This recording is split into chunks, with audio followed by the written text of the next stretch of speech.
ఉమ్మడి ఆంధ్రప్రదేశ్ ఉన్నప్పుడు మనం ఇండియాలోనే మనమే ఆరోగ్యశ్రీని ప్రారంభించామన్నది నాకు తెలిసినటువంటి వాస్తవం.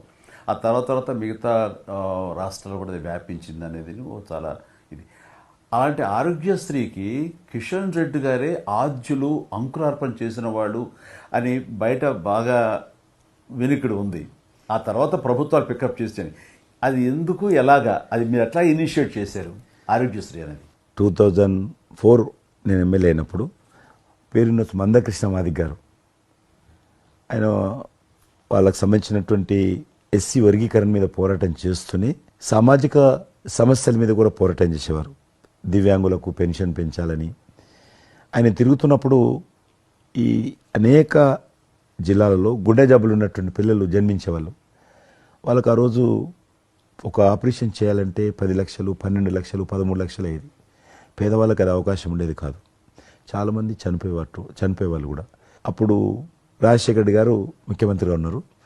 మేము ట్యాంక్ బండ్ కింద అంబేద్కర్ భవనం ఉంది, అక్కడ మీటింగ్ పెట్టుకున్నాము. ఒక 3000 మంది పసిపిల్లలు వాళ్ళ తల్లిదండ్రులు వచ్చారు. మీటింగ్ అయినాక ఆ మీటింగ్లోనే ఒక అబ్బాయి చనిపోయాడు. ఇప్పుడు ఏం చేయాలి? సేమ్ అబ్బాయి వచ్చాడు, చిన్న పసిబాబు అందే వచ్చాడు. అబ్బాయి చనిపోయాడు. మేము ఏం చేసాం, నేను మందకృష్ణ గారు కలిసి, నేను కూడా ఉద్యమానికి వెళ్ళాను. ఆ అబ్బాయి డెడ్ బాడీ పట్టుకొని అంబేద్కర్ ట్యాంక్ బండ్ నుంచి అంబేద్కర్ విగ్రహం దగ్గరకు వచ్చాం. మాతో పాటు ఆ పసిపిల్లలందరినీ తీసుకొచ్చాం. 3000 మంది పసిపిల్లలు. అంబేద్కర్ ట్యాంక్ బండ్ దగ్గర అంబేద్కర్ విగ్రహం మొత్తం ఆ పిల్లలు వాళ్ళ తల్లిదండ్రులు కూర్చున్నాం. డెడ్ బాడీ పెట్టుకొని కూర్చున్నాం. ఎట్టి పరిస్థితుల్లో రాష్ట్ర ప్రభుత్వం అందరికీ కూడా ఉచితంగా చిన్నపిల్లలందరూ కూడా ఆపరేషన్ చేయించాలి, ప్రైవేట్ హాస్పిటల్లో కానీ ఎక్కడైనా వాళ్ళ ఇష్టం చేయించాలి, వీళ్ళ ప్రాణాలు కాపాడాలని డిమాండ్ తోటి కూర్చున్నాం. 11 గంటలకు కూర్చున్న తర్వాత రాజశేఖర రెడ్డి గారు దురదృష్టం ఆ రోజు ఢిల్లీకి వెళ్ళిపోయాడు. ఢిల్లీలో ఉన్నాడు. బట్ ఢిల్లీ నుంచే ఫోన్లో మాట్లాడాను. మాట్లాడి నేను తర్వాత ఆలోచిస్తాం, మీరు అట్లా చేయొద్దు, ఎందుకంటే మమ్మల్ని లాఠీ చేయడానికి వీలేదు, పసిపిల్లలు, గుండె జబ్బులు ఉన్న పిల్లలు, మమ్మల్ని నెట్టేయడానికి వీలేదు పోలీసులు కూడా విచిత్రమైన పరిస్థితి, ఆందోళన, ఉద్యమం చేస్తున్నాం. మేము చాలా డెడ్ బాడీ పెట్టుకొని ఉన్నాం. ఏం చేయాలో పోలీసులకు తోచది. ముఖ్యమంత్రి గారు అన్నప్పుడు రాజశేఖర్ గారు మా మెడ మీద కత్తి పెట్టి మీరు ఈ రకంగా దబాయిస్తున్నారు, ఏమని అనుకోండి సార్, మీరు కృష్ణ గారు చాలా గట్టి ఉన్నారు, ఏమని అనుకోండి, మీరు ఎట్టి పరిస్థితుల్లో చేయాలని చెప్పి మేమిద్దరం కదలాలి. రాత్రి ఆల్మోస్ట్ 10 o'clock మళ్ళీ ముఖ్యమంత్రి గారు ఫోన్ చేసి, మీరు మాట చెప్పడం కాదు, ఆర్డర్ రావాలను. వీళ్ళందరికీ ఫస్ట్ మేము రాష్ట్ర ప్రభుత్వం తరఫున గుండె జబ్బులు ఉన్నటువంటి పిల్లలందరికీ ఎంత డబ్బు అయినా ఖర్చు అయినా సరే మేము ఆపరేషన్ చేయిస్తానని చెప్పి ఢిల్లీ నుంచి మాట ఇచ్చి ఆర్డర్ తీసి మా చేతులు పెట్టినాక మేము పిల్లలందరినీ తీసుకొని వెళ్ళిపోయినాం. ఫస్ట్ పిల్లలు వాళ్ళ తల్లిదండ్రులు.